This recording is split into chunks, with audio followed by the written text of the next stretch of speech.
Beleza. Bom dia, pessoal. Deixa eu compartilhar minha tela. A gente está começando o evento sobre o cenário de investimentos em biotechs. Quero agradecer muito a participação de todos vocês. Vou compartilhar minha tela aqui. Aí, deu um...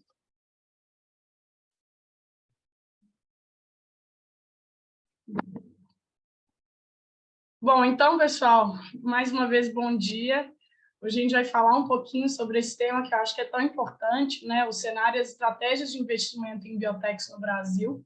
Quero agradecer muito aí a presença de todo mundo que está aqui hoje de manhã, acordou cedo para acompanhar nosso evento.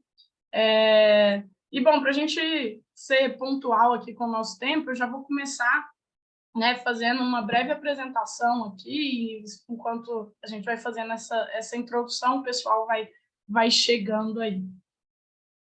Bom, hoje eu vou estar, então, com alguns convidados de peso aqui, né, para discutir, alguns especialistas para discutir sobre o evento, o Gabriel, o Misael e a Caroline.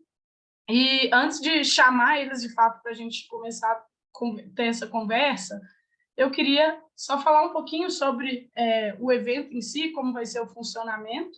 Então, a gente está aqui hoje num formato de painel, tá? Fiquem à vontade, então, para comentar, complementar, fazer pergunta aqui para os participantes. E aí, todos vocês que estão aí na audiência podem fazer suas perguntas através da ferramenta de Q&A aqui do Zoom. Vocês têm aí um botão para fazer, né, mandar perguntas e respostas aí na barra de ferramentas do Zoom.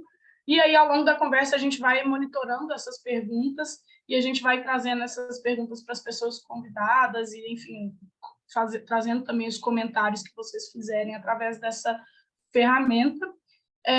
E um outro ponto é que todo mundo aqui pode trocar os seus contatos. A gente está compartilhando no chat uma planilha de networking para que vocês possam aí deixar os seus contatos, o LinkedIn, e, enfim, possam se conectar com quem está aqui no evento. Então, acho que é isso sobre o evento. Eu desejo um ótimo evento a todos e agradeço mais uma vez a participação aí de vocês. Bom, pessoal, antes da gente começar a falar sobre esse tema aqui que a gente está trazendo no evento, eu vou rapidamente apresentar a vocês a Liga Ventures. Acredito que alguns de vocês já devem conhecer o nosso trabalho, mas a Liga é uma plataforma de inovação aberta, né, que é pioneira no Brasil e na América Latina em planejar e desenvolver inovações dentro das grandes empresas, né, formar times inovadores e conseguir conectar essas grandes empresas a startups, gerando oportunidades de negócio e vantagens competitivas dentro dos seus mercados, né? A gente tem alguns números de impacto aí desde o início ali da nossa atuação em 2015. Então, a gente já trabalhou com mais de 120 corporações.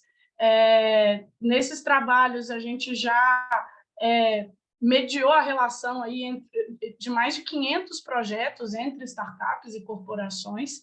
E aí a gente já tem uma base muito robusta aí de startups que a gente foi alimentando ao longo e alimenta até hoje ao longo do nosso trabalho, somando, então, mais de 45 mil startups nessa nossa base.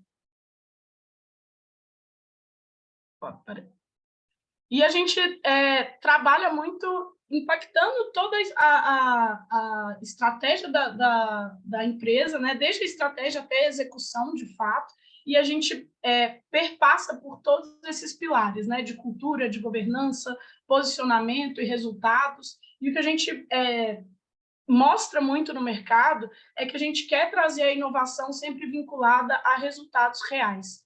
Então, a gente mostra para a empresa que, através da inovação aberta, junto com a Liga, a gente consegue, né, alcançar objetivos estratégicos da empresa, fazendo esse contato junto a startups. Então, a gente conduz, né, provas de conceito, projetos pilotos junto à startup para validação de soluções. A gente tem uma série de outras ações, além dessas provas de conceito, outras ações que a gente possibilita essa experimentação, né, e essas oportunidades de negócio com startups, seja de curto, médio ou longo prazo. A gente atua muito fortemente também no posicionamento de marca ali da empresa, né? Então, a gente faz uma ação contínua de exposição daquela marca da empresa, das ações de inovação que ela tá exercendo ali no mercado, então, sempre fortalecendo esse posicionamento. A gente atua muito também na cultura dessa empresa, então, a gente promove, né, treinamentos, workshops, palestras e diversas outras iniciativas para trazer essa cultura de inovação aberta dentro da empresa e fazer esse nivelamento mesmo, né, dos conceitos e ferramentas da inovação aberta dentro ali com os colaboradores da empresa. E, por fim, a nossa atuação em governança também, onde a gente auxilia na estruturação organizacional ideal para a inovação aberta dentro da empresa e faz a formação também de embaixadores, de pessoas que vão defender ali a inovação dentro da empresa e conseguir executar essa prática da inovação aberta ali no dia a dia das operações e do negócio. E aí, acho que uma última novidade que eu queria apresentar aqui é a Liga Divisa, que é uma joint venture da Liga Ventures junto com a Divisa Investimentos, em que a gente está entrando aí cada vez mais nessa frente de transações, né? Então, para as empresas, para os investidores, a gente oferece ali auxílio na elaboração de teses de investimento, na parte de Venture Finder, de investimentos e M&A, e, ao mesmo tempo, para as startups, a gente gera essas oportunidades de fundraising, de estratégia de saída, né, através do M&A, e de estruturação de dívidas e financiamento. Então, quem quiser conhecer um pouquinho sobre a Liga Divisa, essa iniciativa que a gente está lançando agora no mercado, a gente deixa aí o site para que vocês possam acessar e, enfim, quem tiver interesse também, fica à vontade para entrar em contato com a gente. Bom, pessoal, então acho que é isso. Deixo aqui o meu contato, né? E acho que agora a gente está pronto aí para, de fato, entrar nessa temática do evento. Então, para a gente começar, né? Eu conto aqui com essa mesa de especialistas, esse time de peso que a gente montou para discutir sobre esse tema hoje. Primeiro eu vou me apresentar e depois vou chamar cada um deles para que eles possam também se apresentar e aí a gente começa esse papo. Bom, pessoal, então, eu sou a Alice, sou consultora de inovação aqui na Liga Ventures, especialista nessa área de saúde e biotecnologia. Eu sou bióloga de formação, então, desde o começo aí, né, da minha formação, minhas primeiras experiências de trabalho já foram focadas nesse mundo da inovação. Então, eu saí da Universidade de Minas Gerais, aqui na UFMG, e já entrei num estágio numa empresa que atuava com inovação, especificamente na área de biotec em saúde. Entrei ainda como estagiária. Foi nesse estágio que eu comecei a ter mais familiaridade, aprender um pouco mais sobre esse universo da inovação, e foi ali que eu me apaixonei e, enfim, nunca mais quis sair da área, né? Durante a universidade eu tive contato com pesquisa e tudo mais, mas quando eu entrei nesse estágio foi uma resposta para mim de entender que aquela pesquisa que eu conhecia na universidade podia ter uma saída interessante, né, gerando soluções de fato para a sociedade, gerando um impacto para a sociedade. E aí foi um caminho sem volta. Entrei para nunca mais sair e fiquei durante 4 anos ali na Biominas, que foi essa empresa, e depois vim para a Liga Ventures justamente para puxar essa parte, esses projetos, né, de saúde e biotecnologia. Então, agora é aqui que eu estou trilhando essa jornada, já entrei no início de 2022, e estou muito feliz aí da gente estar evoluindo nesse cenário e podendo fazer iniciativas como essa, né, como esse tipo de evento, para trazer esse assunto mais em pauta, que eu acho que é super relevante. Então, eu vou chamar agora o Gabriel para se apresentar. Gabriel, você está aí com a gente? Estou aqui sim.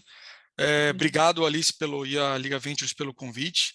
Queria agradecer também a Larissa, do nosso time aqui, que me auxiliou aqui na organização aqui para fomentar esse encontro aqui também.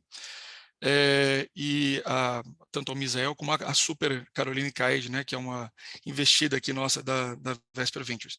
Eu sou, para vocês me conhecerem melhor, então eu sou fundador e assumo a presidência da Vesper. A Vesper Ventures é o que a gente chama de uma Venture Builder Fund. Então nós construímos empresas junto com os cientistas e a gente também atua como investidores financeiros desses projetos que a gente ajuda a cofundar, né? Não é um pré-requisito, não necessariamente a gente só cocria, a gente pode, como no caso da Vairo, a gente foi investidor financeiro, mas majoritariamente a gente constrói os negócios. Para vocês me conhecerem também um pouquinho melhor pessoalmente, eu não sou da área de biotech, eu sou engenheiro, empreendi muito em outras áreas, já trabalho com empreendedorismo já há quase 20 anos, e eu acho que eu somei um pouquinho desses vários erros e alguns acertos, ou vamos dizer, alguns acertos e mais erros do que eu gostaria para que as startups que a gente está ajudando hoje errem menos. A gente vai, com certeza vai errar, mas vamos errar coisa nova, pelo menos, né? Então a gente começa, nós nos denominamos copilotos de decolagem, né? É isso que a gente ajuda para os empreendedores. Perfeito, obrigada, Gabriel. Vou chamar agora o Misael, aqui da Merck, para se apresentar. Misael, fique à vontade. Bom dia a todos. Obrigado, Alice, Carlos, aí pelo convite de participar desse evento. É muito interessante poder compartilhar com vocês um pouco do que nós vamos fazendo dentro da Merck na área de inovação. Eu sou biólogo de formação também, trabalho na indústria de biotecnologia nas multinacionais há pelo menos uns 18 anos. Na Merck eu estou há 11 anos trabalhando nessa área. A área de inovação, o ecossistema de inovação, ela é recente. Nós criamos essa área próximo à pandemia de Covid, então mostrou que foi uma decisão acertada. Grandes empresas como as nossas, a inovação é difícil, vocês devem imaginar, porque mudanças numa empresa do nosso porte é um pouco complexo. E por isso a gente resolveu dedicar recursos para poder trabalhar a inovação em conjunto com os nossos clientes. A área de ecossistema de inovação atua criando condições para que os nossos clientes possam acelerar suas soluções com o que a Merck tem de melhor, né? A Merck, não sei se vocês conhecem, ela é a empresa farmacêutica e química mais antiga do mundo. Nós temos mais de 350 anos. Então, dá para imaginar que para você sobreviver durante mais de 3 séculos, você precisa inovar. Você precisa estar inovando de forma constante para sobreviver às diversas mudanças que a sociedade e a economia sofrem ao passar do tempo. Então, essa é nosso know-how e essa é nosso histórico de inovação. A gente traz aqui para a América Latina para apoiar a vertical de hard tech, especialmente as startups relacionadas à biotecnologia, que tem uma complexidade muito maior aí para poder empreender um ambiente complexo como é o ambiente aqui da América Latina. Perfeito, Misael, obrigada. E a gente vai estar aqui hoje também, pessoal, com a Carol. Ela teve um probleminha aqui na conexão e ela já está voltando aqui com a gente. Então, assim que ela voltar, eu peço para ela se apresentar. Com emoção, né, pessoal? Sempre tem ali uma coisinha que acontece, mas já a Carol está aqui de novo com a gente. E aí, pessoal, eu vou até parar de compartilhar a minha tela. Acho que a ideia hoje é a gente ter uma conversa mesmo, né? Fazer esse painel. Então, para a gente conversar, ficar mais à vontade aqui, se olhar, eu parei aqui o compartilhamento. Mas, pessoal, a ideia, realmente, quando a gente montou essa mesa virtual aqui, né, uma honra, inclusive, estar junto com vocês, agradeço muito a presença, terem aceitado esse convite, mas a gente pensou na estrutura desse debate montando um time justamente com representantes das diferentes esferas, né, desse ecossistema de inovação em biotecnologia. Então, o Gabriel, ele traz uma boa visão dessa parte aí do lado do investidor. O Misael, ele, né, representa uma grande empresa, a Merck, acho que todo mundo aqui conhece, uma super empresa do segmento, que tem um olhar forte para inovação, tem essa veia muito pulsante.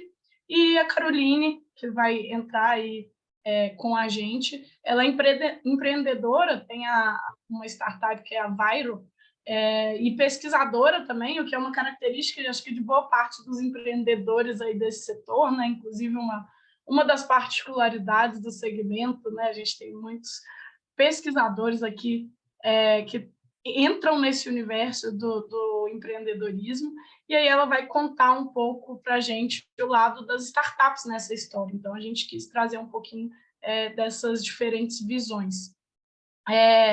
E, assim, a gente vê que a biotecnologia ela tem crescido no Brasil, né, nos últimos anos, nas últimas décadas, e ela é considerada uma área muito promissora, né, em termos de desenvolvimento tecnológico, inovação, trazer soluções para diversos setores, né? A gente fala aqui não só de saúde, mas a gente fala de agricultura, setor industrial, enfim. É uma área que tem essa multidisciplinaridade, digamos assim, e a gente vê que, especialmente nos últimos 5 anos, né, com o desenvolvimento científico e tecnológico, e também com a popularização do empreendedorismo dentro dessa área da pesquisa, como eu trouxe aqui, né, na academia, cada vez mais, assim, por mais que ainda seja algo incipiente, né, quando eu formei em 2017, na faculdade eu nunca tinha ouvido falar sobre isso, assim, era uma coisa muito, muito distante. Hoje em dia, a gente tem, passaram-se 6 anos, a gente já vê que existem algumas iniciativas, isso ainda pode crescer muito, mas está já sendo acelerado, acho que principalmente nos últimos 5 anos, né? A gente pode olhar para os últimos 5 anos como realmente algo que nessa linha do tempo foi um crescimento mais acelerado. E essas startups, elas estão focadas, como eu falei, em diversos mercados. Então, tendo em vista nessa abrangência muito grande da biotecnologia, a gente pode perceber que ela pode gerar uma série de benefícios para diferentes mercados. Então, eu queria entender, primeiro, pegando a visão, talvez, do Gabriel, como que você enxerga que essa diversidade de oportunidades, né, essa aplicação multissetorial da biotecnologia, podem gerar esses benefícios, né, e quais são esses principais impactos positivos que podem ser gerados através do investimento em soluções biotecnológicas. Bacana, muito boa reflexão. Hoje, quantas pessoas nós temos aqui? 54 pessoas, né, que estão aqui participando online. Então, vamos ter um papo bem franco, tá? Se a gente for olhar aqui o Brasil, nós temos um país continental, a maior floresta tropical do mundo, a maior biodiversidade do mundo, 1 hectare de Amazônia tem mais biodiversidade que a Europa inteira. A gente tem uma potência de agronegócio, a gente tem muito cientista bom no Brasil, a gente tem um brain drain gigantesco para os Estados Unidos, porque a gente forma muita gente boa aqui de fato, e a gente é referência global em carnaval, sabe? A gente deveria, no mínimo, ser referência global ou estar entre os líderes em biotecnologia. Eu acho que se tem um setor que o Brasil tem competitividade, tem capacidade de ter diferencial competitivo e de despontar em inovação globalmente, é justamente a área da biotecnologia. Eu não sei se as pessoas que estão assistindo a gente sabem disso, mas mais de 70% das publicações científicas do país, todos os anos, já são relacionadas à área de biotecnologia ou a áreas afins. Então, nós temos uma produção científica muito vasta. No entanto, a gente ainda tem um abismo entre academia e indústria. É um outro papo, nós podemos falar sobre isso. Mas se a gente for pensar hoje nos principais desafios globais, quando a gente fala de solução para terapias, ou terapias e tratamentos para doenças que não têm cura, como que a Caroline Cade está desenvolvendo, quando a gente fala sobre a viabilização da produção de alimentos de forma sustentável, para a gente realmente conseguir transformar a produção agrícola e de alimentos em larga escala, de forma sustentável. Quando a gente fala da produção de energia de forma sustentável também, quando a gente vai rever a raiz desses desafios e talvez a solução raiz para esses problemas, geralmente a gente vai encontrar algum tema do setor da biotecnologia. Então, na minha visão, a gente está entrando na década das biotechs. Então, nós já estamos na década das biotechs, né? Quando a gente vê que as grandes soluções que a gente busca, que já são e serão cada vez mais valorizadas, estão dentro de um setor que o Brasil ainda está engatinhando e que, por isso, eu acho que é uma grande oportunidade. Legal, Gabriel, obrigada. Pessoal, a Carol chegou aqui com a gente e quero já direcionar uma pergunta para o Misael e para a Carol, mas, Carol, antes queria que você se apresentasse aí para o pessoal. Fique à vontade. Olá, bom dia. Eu sou Caroline Cardi, de manhã já estava enfrentando os problemas de fazer biotech no Brasil, como, por exemplo, estrutura e internet que funcionem, mas a gente não desiste, né? Estamos aqui. Sou bióloga formada pela Universidade de São Paulo, fiz mestrado, doutorado e pós-doutorado aqui pela universidade, apesar de ter tido, como o Gabriel falou, né,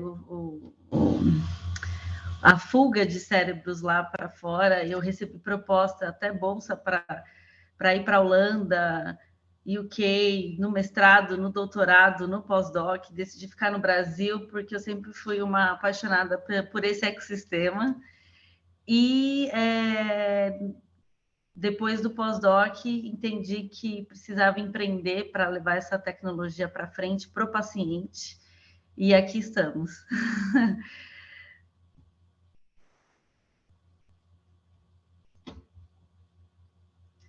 Você está no mudo, Alice. Está no mudo, Alice. Desculpa. Obrigada, Carol. Mas então, como o Gabriel bem colocou, né, acho que o Brasil é um país com um potencial enorme aí quando a gente fala, né, de biotecnologia e de explorar no bom sentido tudo que a gente tem, tudo que o nosso país tem a oferecer em termos de biodiversidade, em termos de diversidade populacional, enfim, acho que tem muitos aspectos aí. E aí, quando a gente fala especificamente do setor de saúde, né, desse mercado, a gente vê que as empresas elas têm se concentrado, né, as empresas de biotecnologia têm se concentrado em pesquisa e desenvolvimento de medicamentos biológicos ou de diagnósticos, terapias avançadas, vacinas, etc. E aí eu queria ouvir tanto a visão, né, do Misael, aí, como grande empresa do setor, e também da Caroline como empreendedora, na visão de vocês, quais vocês veem que são as principais tendências no desenvolvimento tecnológico, e aí, tanto no mundo quanto no Brasil, e como que a Merck e a Viro se posicionam dentro desse cenário hoje? Posso começar, Carol? Pode, claro. Fique à vontade. Bom, boa pergunta. Vou começar falando sobre nossa visão interna da Merck, né, como que nós posicionamos com essas tendências de tecnologia. Globalmente, a gente tem duas grandes áreas de tendências de tecnologia, no qual a Merck está trabalhando nesse momento para desenvolver ferramentas, né? Como eu mencionei, a Merck Life Science, ela é uma provedora de ferramentas e soluções para que as startups e outras empresas possam inovar dentro da biotecnologia. Uma dessas áreas é a área de bioeletrônica, porque está tendo uma fusão entre engenharia e biologia, né? As disciplinas não estão ficando mais claras, né? Elas estão se fundindo, né?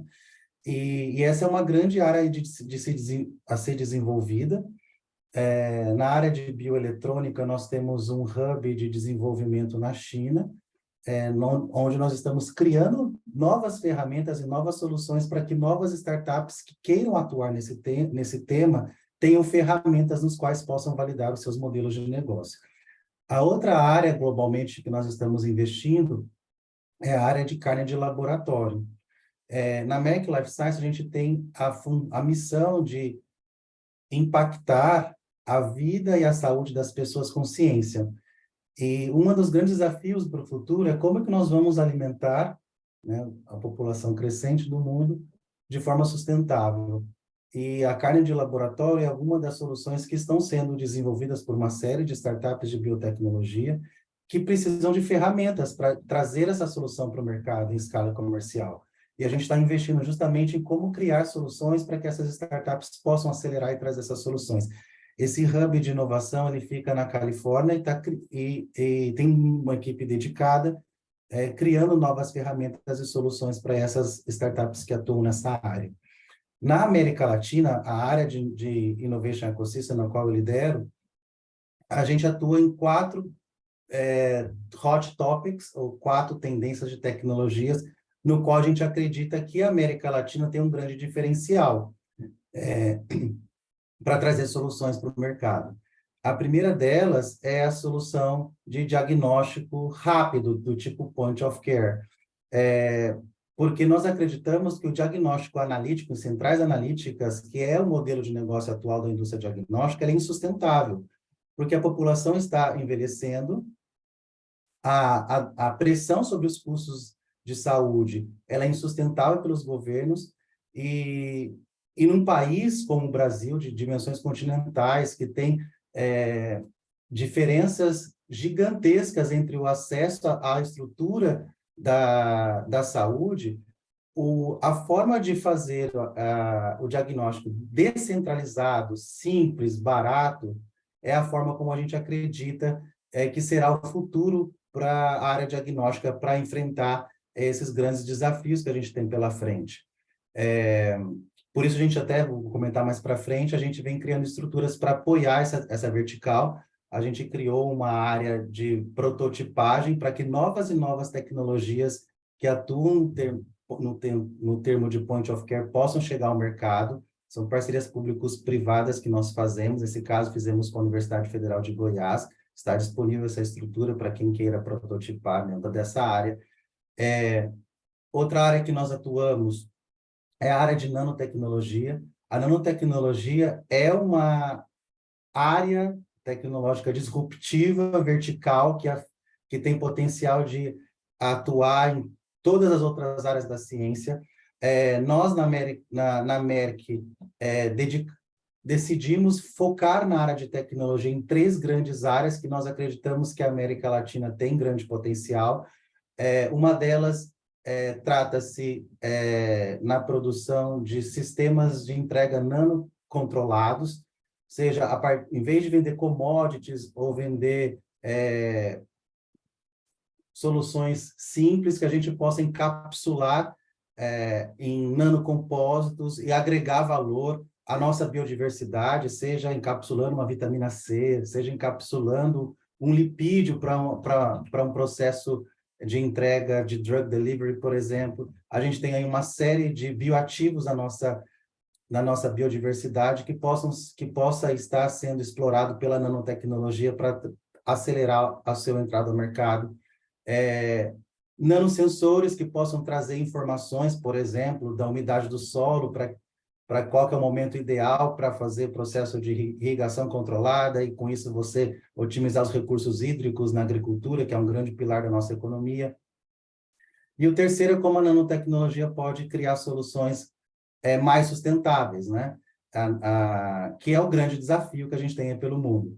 Dentro dessa vertical, a gente também está criando um hub de prototipagem, nesse caso em parceria público-privada com a FMG, e a gente também lançou um grant, um recurso de subvenção para que novas ideias na área de hidrogênio verde possam ser desenvolvidas com o nosso apoio financeiro. E para finalizar, as outras 2 áreas são medicina de precisão, porque as doenças estão cada vez mais complexas, como a Carol vai mencionar, porque a gente está envelhecendo, né? Então a gente está vivendo mais. Então, essas doenças mais complexas exigem diagnósticos mais precisos, mas também tratamentos mais personalizados. E dentro dessa área, a gente vê 3 grandes tendências: medicina regenerativa, bioimpressão 3D, CAR T Cell Therapy, por exemplo, né? São uma das 3 grandes áreas que a gente enxerga dentro da medicina de precisão. Farmacogenômica, como o Gabriel mencionou um exemplo, também são áreas relacionadas a esse tema. E sustentabilidade. Nada disso se mantém se a gente não conseguir ter essas soluções e modelos de negócio que sejam sustentáveis no longo prazo. Legal, Misael. Eu acho que, pela sua fala, a gente consegue perceber quão ampla é a biotecnologia, né? E olha que a gente está falando aqui de um setor específico que ela atua, então são realmente muitas as possibilidades, né? assim, muito o quanto ela pode ajudar em diversos setores, realmente, assim, em diversas áreas. Muito interessante e legal ver o quanto a Mer está explorando isso muito bem, né? Carol, passo a palavra para você para falar um pouquinho também da atuação da Vairo. Obrigada. Eu acho que é isso que vocês comentaram, né? A biotecnologia, ela pode atingir vários setores que têm problemas. O que é a biotecnologia? É utilizar de recursos biológicos para resolver problemas, né? E a tendência, eu falo isso porque eu era viciada quando era pequena em Super Interessante e essas revistas que traziam ciência como solução de problemas, né? E lá atrás, eu sou da época da Dolly, né? A gente via que a edição gênica, né? A engenharia genética, eu acho que é o que conecta todas essas grandes áreas, né? Porque desde que você vai plantas, biodiversidade, saúde, agro, a engenharia genética é o que possibilita a gente editar o código da vida e como Lego, né? Você vai cortando peças, tirando peças e monta aquilo que para você utiliza, né? O mecanismo natural do organismo biológico para fazer aquilo que você quer que ele faça, né? Então, eu acho que a grande tendência do futuro é isso, engenharia genética e edição gênica, né? Mas uma coisa que eu acho que o Misael comentou, e eu acho que faz grande diferença, ele comentando essa ideia de que a engenharia está entrando dentro da biologia, a biologia está entrando dentro da engenharia, né?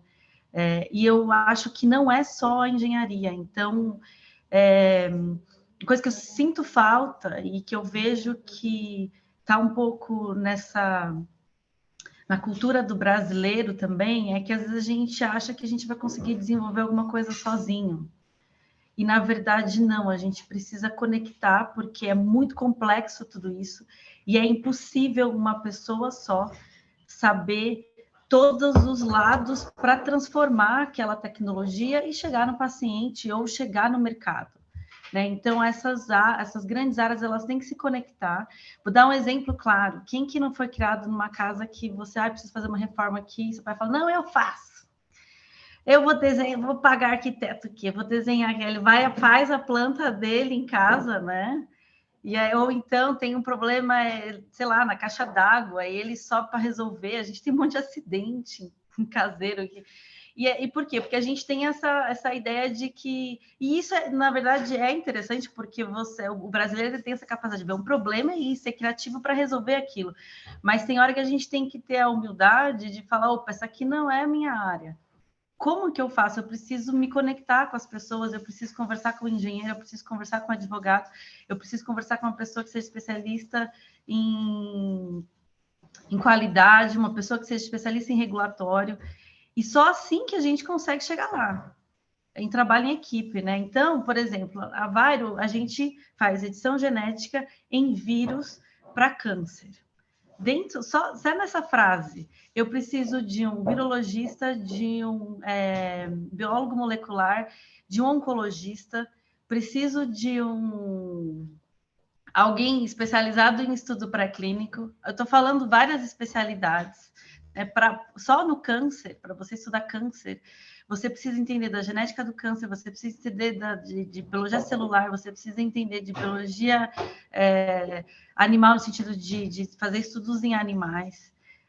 São doenças complexas que só vai para frente se você tiver um trabalho em equipe com diversas especialidades.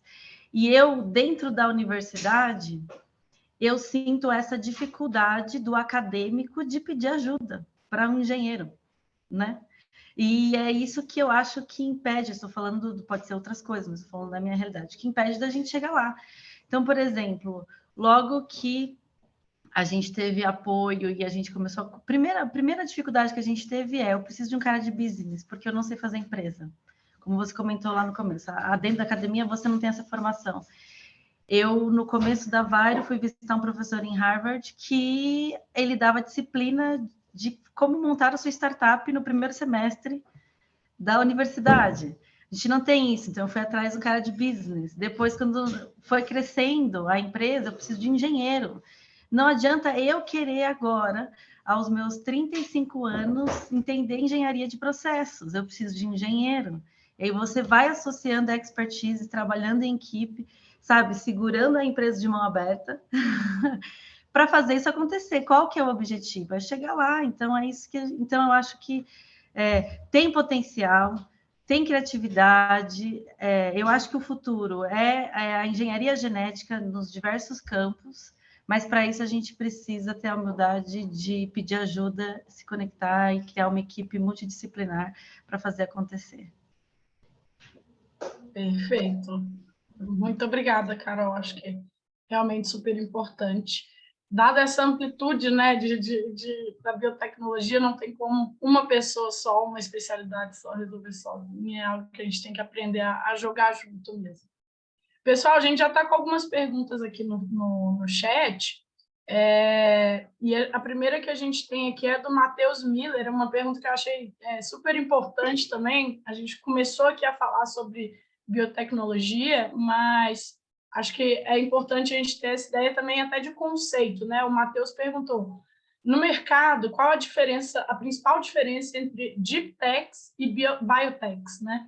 Eu acho que é importante a gente falar sobre isso, porque deep tech são aquelas startups e, enfim, empresas que estão trabalhando com soluções inovadoras, com tecnologias de alta complexidade, que envolvem ali uma pesquisa científica. A gente muitas vezes fala das hard sciences, né, que são essas áreas, né, biologia, química, enfim, outras tantas pesquisas aí de alta complexidade. Então, as deep techs, eu diria que elas são uma esfera ali maior, né, em que a biotech está inserida. Então, a biotech é considerada uma deep tech, mas existem outras, né, tantas aí deep techs dentro desse universo. Então, acho que é super legal. A gente começou já falando, né, então dá um passinho para trás e entender essa ideia. Vai lá, Gabriel. Eu gostaria até de fazer um comentário sobre isso. Aqui na Vesper, a gente chama de Deep Biotechs, tá? Para deixar isso mais claro. Assim, eu acho que a gente considera exatamente, concorda exatamente com o que você falou. Eu acho que quando a gente fala de Deep Techs, e aí não está limitado à biologia, não está limitado às biotechs, mas são startups que têm alto nível de propriedade intelectual técnica, alto nível técnico, né, de conhecimento. Quando a gente fala de deep biotechs, é isso que a gente quer dizer. A gente quer falar, são biotechs que tenham alto nível de inovação, alto nível de propriedade intelectual. É isso que a gente quer dizer com isso. Eu acho que existem formas, assim, formas distintas de compreender. A gente criou a gente falou, nosso entendimento é esse. Quando a gente fala de deep biotechs, a gente está falando de empresas que têm alto nível de propriedade intelectual e inovação.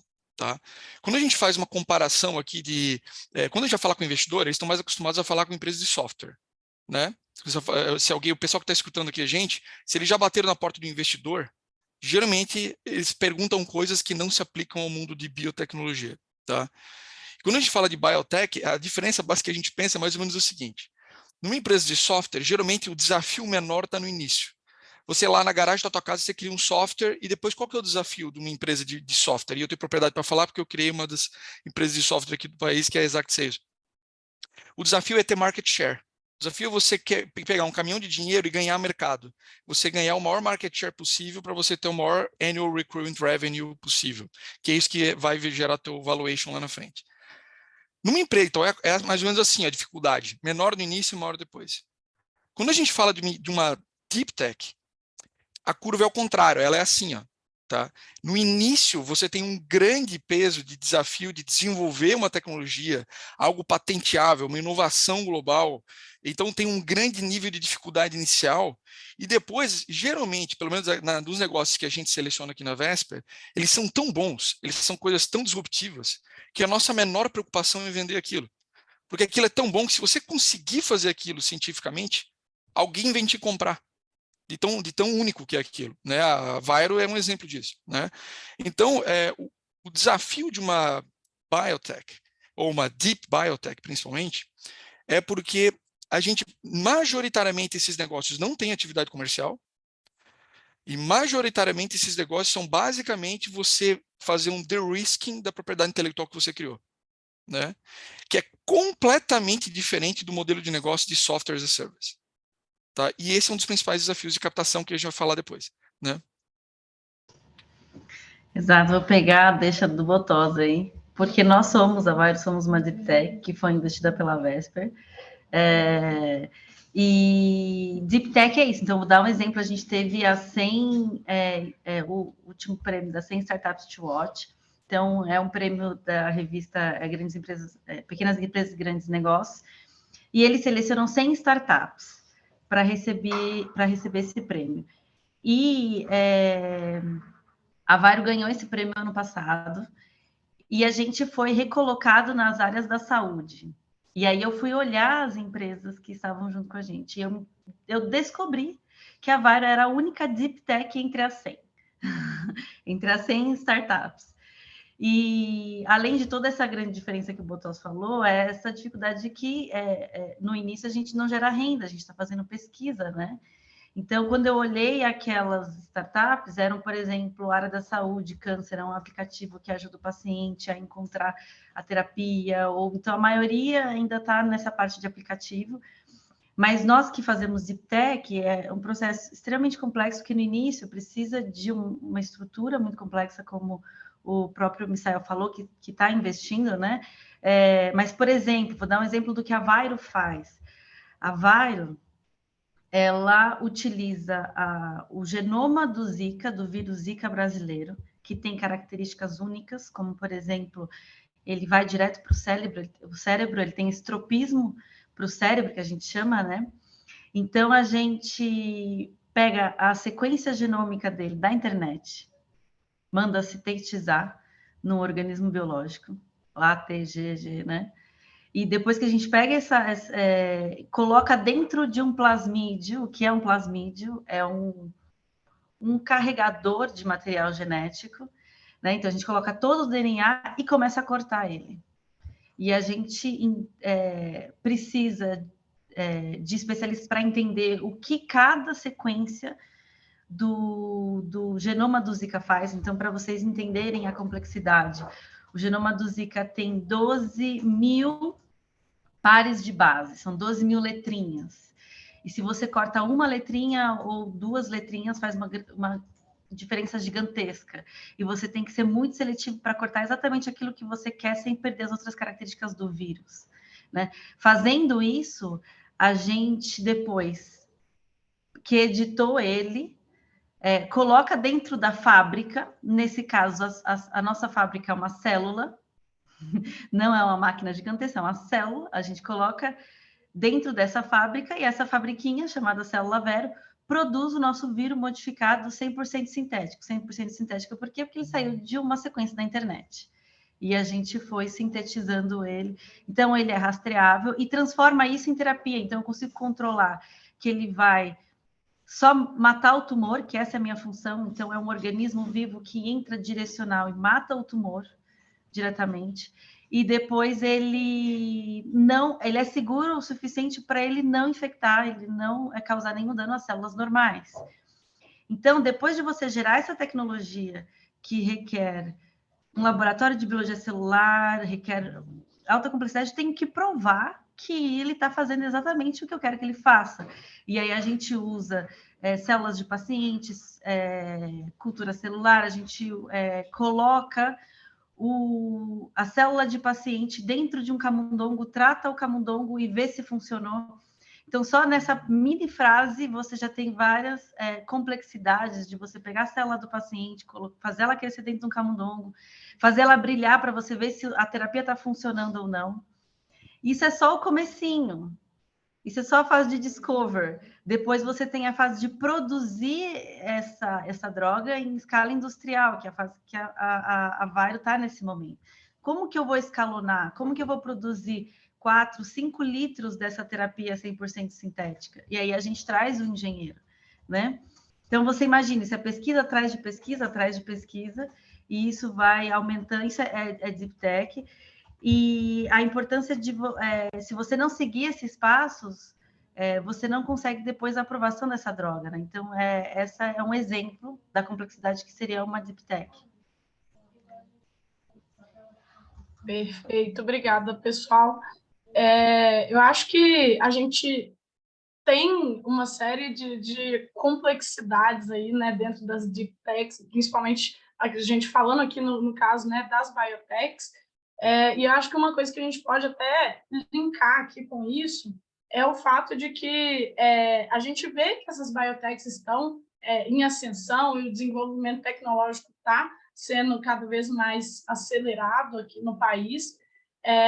E como a gente já comentou, o Brasil ele é um país que tem vantagens super importantes, né, no desenvolvimento da biotecnologia, como a biodiversidade, o conhecimento científico de base. Então, a gente tem essas grandes universidades, centros de pesquisa, que são protagonistas na produção de ciência e mão de obra qualificada, né, os pesquisadores. O Brasil é um dos grandes países aí com maior número de publicações científicas no mundo, mas quando a gente coloca isso na balança, né, olha para esse lado e olha, de fato, a produção de soluções biotecnológicas, o que chega ali para o mercado, a gente percebe uma disparidade. E aí acho que muito tem a ver com o que a gente está discutindo aqui, dessa complexidade envolvida no desenvolvimento dessas soluções. E aí eu queria entender um pouquinho sobre a visão de vocês em relação a esse cenário, né? Se isso, vocês acreditam que ainda esse número não tão alto, né, de soluções já prontas para o mercado, se dá também, além de todas essas particularidades, se dá também pela falta de maiores investimentos no setor? E se sim, por que isso acontece, né? Quais são os desafios e as particularidades para se investir em biotecnologia? E aí eu vou até já, pessoal, conectar um pouco do que eu tenho aqui para conversar com vocês, com o que o pessoal está trazendo no chat, para a gente usar o nosso tempo.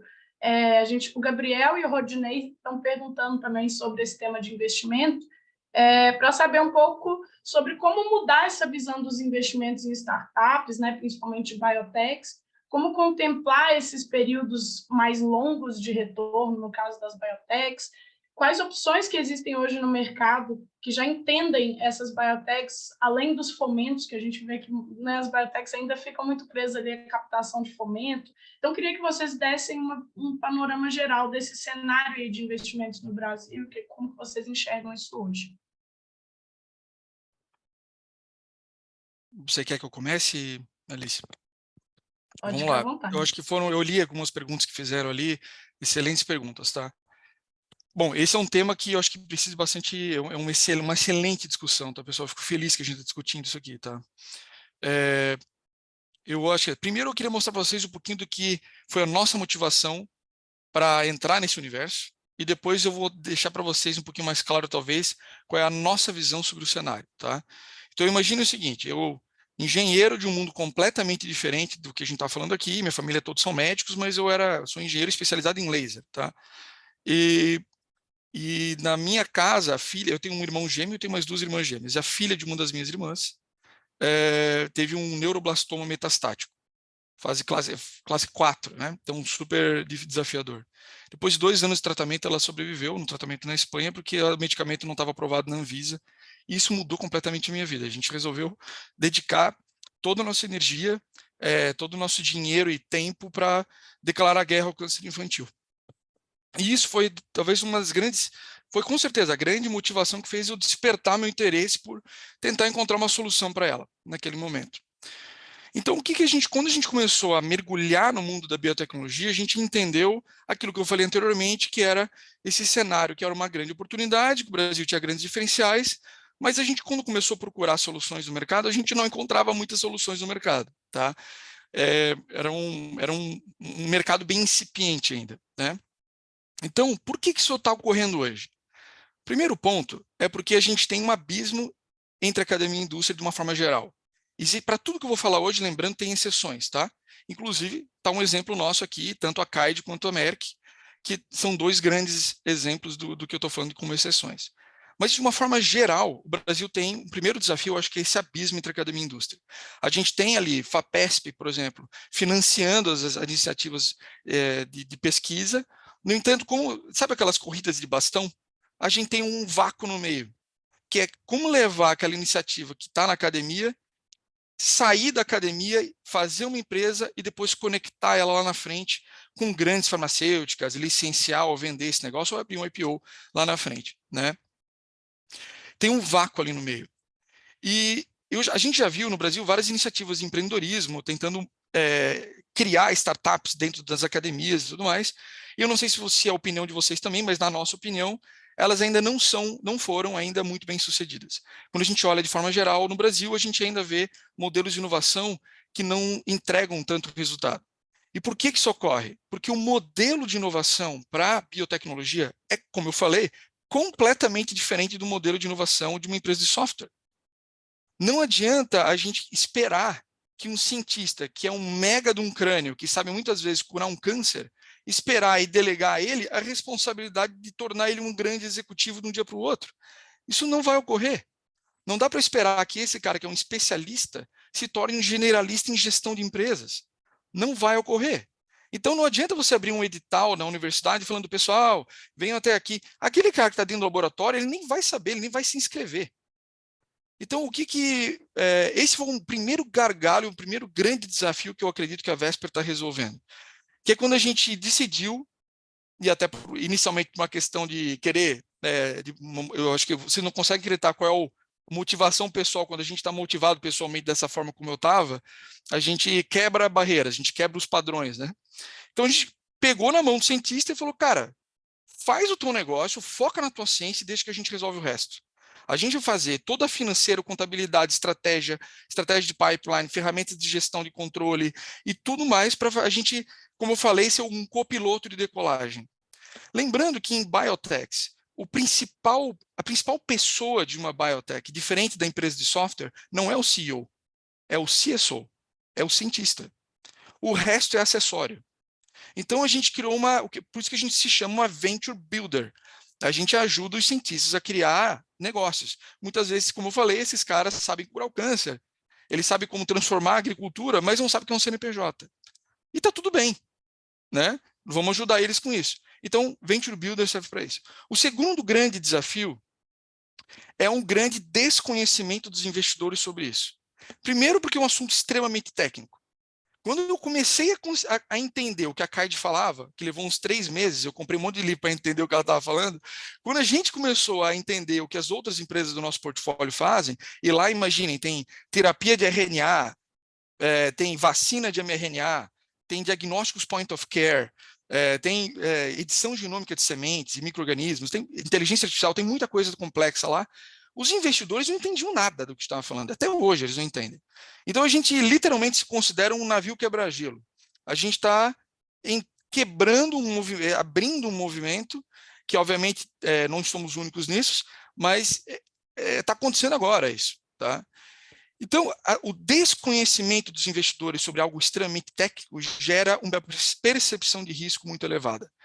E diferente dos Estados Unidos, que é o terceiro maior setor de venture capital, lá isso movimenta centenas de bilhões de dólares, o que o Brasil, que poderia estar fazendo algo muito semelhante, não está fazendo ainda. Tá? Eu tenho mais pontos aqui, mas a Kaide levantou a mão, talvez ela queira fazer um comentário sobre o que eu estou falando agora. Kaide. Me identifico. Mas é exatamente isso que o Botox falou, foi todo. Eu tive que aprender o que era stakeholder, o que é cap table.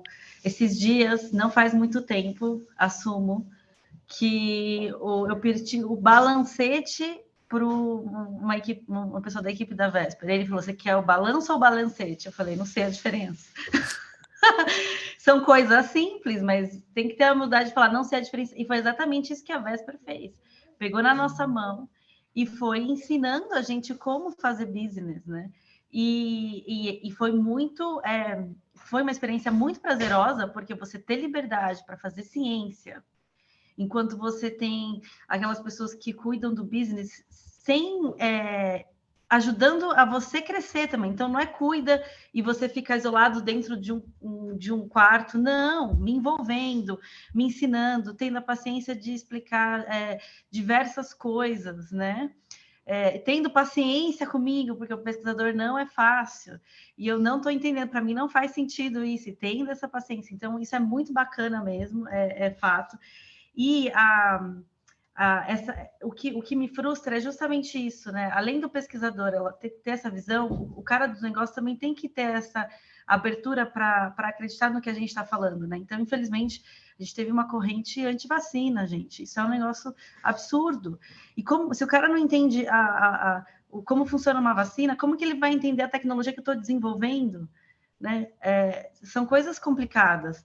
E vou dar um exemplo claro, quando eu explico o que é terapia oncolítica no Brasil, para investidores, para professores da universidade, eles não entendem o que eu faço.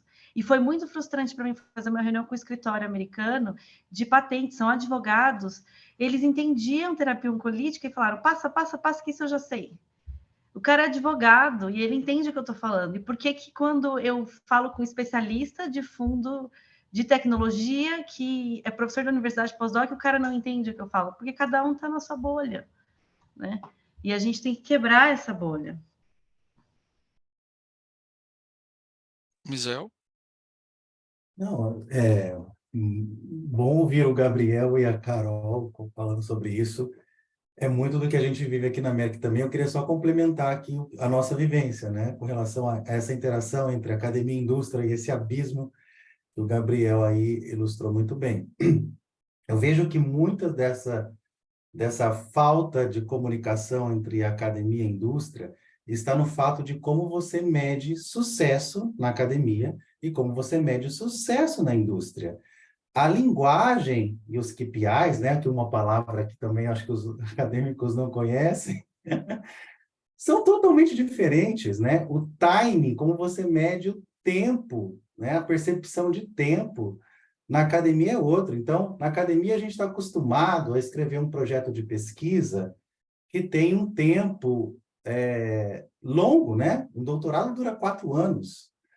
Né? E aí você entrega o relatório das atividades que você fez de 6 em 6 meses ou uma vez por ano para a agência de fomento avaliar se está no caminho certo ou não. Imagina, na indústria a gente faz reuniões semanais, a gente segue o Lean Startup Business Model, a gente tem o sprint, você tem microentrega, você tem que estar acompanhando isso num curto espaço de tempo para ver se você está no caminho certo ou se você tem que alterar a rota. Na universidade, a gente precisa dar visibilidade ao que a gente está fazendo, né? As publicações, as patentes, enquanto na indústria, não necessariamente, talvez se a gente fizer uma publicação ou um processo de patenteamento, a gente perdeu a oportunidade de explorar comercialmente aquela inovação. A percepção de risco, né? A percepção de risco na universidade é uma, a percepção de risco na indústria é totalmente outra. Então, falta alguém que consiga fazer essa tradução entre esses dois, né? Porque é óbvio que... E um outro ponto que eu queria adicionar na universidade, por que a gente tem tanta dificuldade de sair do muro das universidades com essas soluções? Porque a universidade se fecha dentro de si. Primeiro ela desenvolve, constrói uma solução e depois busca para saber quem está interessado naquilo. Enquanto você deve, primeiro, buscar no mercado uma oportunidade, um product market fit, ou seja, há uma oportunidade no mercado a ser explorada, que o conhecimento da academia poderia ser utilizado para explorar esse potencial de mercado. Só que nós fazemos o caminho inverso. Primeiro se olha cientificamente gaps de conhecimento, trabalha naquilo, gera um potencial inovação aplicada, e depois você patenteia e manda para o escritório de licenciamento da universidade, buscar alguém que esteja interessado em licenciar aquela solução. Por isso que aí dá uma grande diferença entre número de publicações, que a gente está entre os top 10, e número de licenciamento, que é irrisório. Né? Por que a gente gera conhecimento e esse conhecimento não gera valor? Né? Porque a gente está criando conhecimento em áreas que não necessariamente deveriam estar sendo exploradas. E aí a gente entra na pergunta inicial que a Alice fez para a gente, né? Quais são as áreas do potencial do Brasil a serem exploradas em biotecnologia? Elas estão aí, os problemas estão aí, né? Então, eu acho que... E aí esse é o papel que a gente faz dentro da América, né? Criando pontes, né? Como nós estamos dos dois lados, né? Nós estamos aqui na indústria, nós estamos aqui na universidade, como que a gente consegue criar aí um tradutor, né? Porque ambos estão buscando, né, a mesma coisa, né, de formas diferentes. E a gente tem que aí fazer um realinhamento de expectativas, uma tradução, né, das demandas de cada um, porque a gente também tem que equilibrar, né? Não dá para puxar só de um lado ou só do outro, porque o acadêmico vai continuar sendo acadêmico, o industrial vai continuar sendo industrial, e a gente precisa equilibrar os dois lados. Perfeito, Misael, obrigada. Gabriel, vou só, antes, vou deixar você falar, finalizar, mas eu queria, a gente estourou aqui o nosso tempo, então eu queria primeiro agradecer imensamente a vocês três convidados para compor essa mesa, né? Acho que foi um prazer conversar um pouquinho sobre, a gente poderia ficar um dia inteiro aqui falando sobre isso, acho que esse tema é super relevante e dá muito pano para manga. E queria agradecer também os participantes, a gente teve aí um alto índice de engajamento no chat, muitas perguntas, e a gente não conseguiu, infelizmente, por causa do tempo, né, trazer todas as perguntas para cá, mas a gente vai dar continuidade nisso, a gente vai repassar essas perguntas aqui para os convidados e vai dar um retorno para quem ficou aí ainda sem as respostas. Fiquem atentos aí, inclusive nas redes sociais, que a gente vai estar divulgando e pode até trazer essas respostas através das nossas redes. Então, eu queria agradecer muito, e para fechar, eu vou pedir um minuto, aí, uma ou duas frases de cada um, para falar sobre, para a gente finalizar, assim, eu queria uma mensagem final sobre as perspectivas para o futuro, né, desse desenvolvimento biotecnológico no Brasil, o que vocês enxergam para esse futuro e qual é o potencial de transformação da biotecnologia. Então, Gabriel, você já tinha até levantado sua mão, se você quiser, junto aí com essa mensagem. Perfeito. Obrigada. Então, tá bom. Então, finalizando, eu agradeço a todos aqui, agradeço os demais, e então, para finalizar, eu acho que é o seguinte, tem problemas que, mesmo que dêem errado, vale a pena a gente tentar resolver, né? E eu acho que a biotecnologia agrega muito disso. Eu acho que a forma com que a Vesper Ventures está tentando resolver isso é selecionando cientistas com ideias brilhantes, com inovações globais, para Global Meaningful Unmet Needs, e a gente quer criar os primeiros grandes cases de biotecnologia no Brasil, para poder mostrar tanto para os investidores, quanto para as universidades, quanto para os próprios cientistas, de que biotecnologia é um negócio que você pode criar, além de um resultado financeiro incrível, você pode deixar um legado para a sociedade. Obrigada, perfeito. Bom, de minha parte, a mensagem que eu queria deixar é que nesse mundo que muda toda hora, né, nessa inconstância, a única constância é a inovação. Eu acho que buscar atender as demandas e os problemas da sociedade com a ciência é o caminho. A biotecnologia é apenas uma ferramenta para você chegar nesse objetivo. Foi menos que um minuto, hein? Vou usar o seu restinho de minuto. Obrigada. Eu acho assim que a mensagem que eu queria passar é uma coisa que as pessoas me perguntam muito, né? Como você faz essa transferência, né? Como você sai de cientista e vai para empreendedor? São dois mundos completamente diferentes e eles têm a sua... cada um tem a sua... um não é melhor do que o outro, eles têm as suas diferenças. Então, o ambiente acadêmico é um ambiente de discussão intensa, que gera muitas ideias. Não tem um lugar melhor para gerar ideias como a academia, né? Mas aí, quando você vai para dentro de uma empresa, você pega uma ideia e o objetivo é levar ela até o final, né? Então, é um crescimento ali vertical e não horizontal, né? Os dois modelos são modelos interessantes, cada um com o seu objetivo, mas para você sair de um e para o outro, você sim tem que virar a chavinha. Então, dentro da academia, você vai atrás da curiosidade, você vai atrás, eu tenho 5... Por que esses 5 itens se comportam diferente? Dentro de uma empresa, não. Eu tenho 5 itens, eu faço um screening e vou só com aquele que tem a característica interessante. Aqueles outros são interessantes? São, mas esse é o líder. é o melhor, eu vou atrás dele, né? Então, essa virar a chavinha é importante. Então, para aquele que quer, né, fazer essa transição, esse translation, nos Estados Unidos, né, translation medicine, fazer essa tradução, precisa virar essa chavinha. Tanto que dentro da academia, aquele que gera a ideia é importante, mas dentro do meio corporativo, aquele que executa, ele é mais importante, porque enquanto a ideia não virar o concreto, ela não é nada. Então, tem que virar a chavinha, não adianta. Legal, Carol. Acho que, em suma, a gente está falando aqui de ecossistema e da importância da interação entre os diferentes atores desse ecossistema, né? Então, a gente tem investidores, a gente tem grandes empresas, a gente tem as startups, a gente tem o governo e todas as ações, né? Acho que a gente tem que também pensar nisso, nos órgãos regulatórios, como que a gente pode atuar junto com eles e fazer essa pressão no sentido positivo da palavra para que as aprovações e tudo mais ocorra da forma mais célere possível, cobrar também essas políticas públicas e atuar principalmente nessa conexão entre todos esses atores.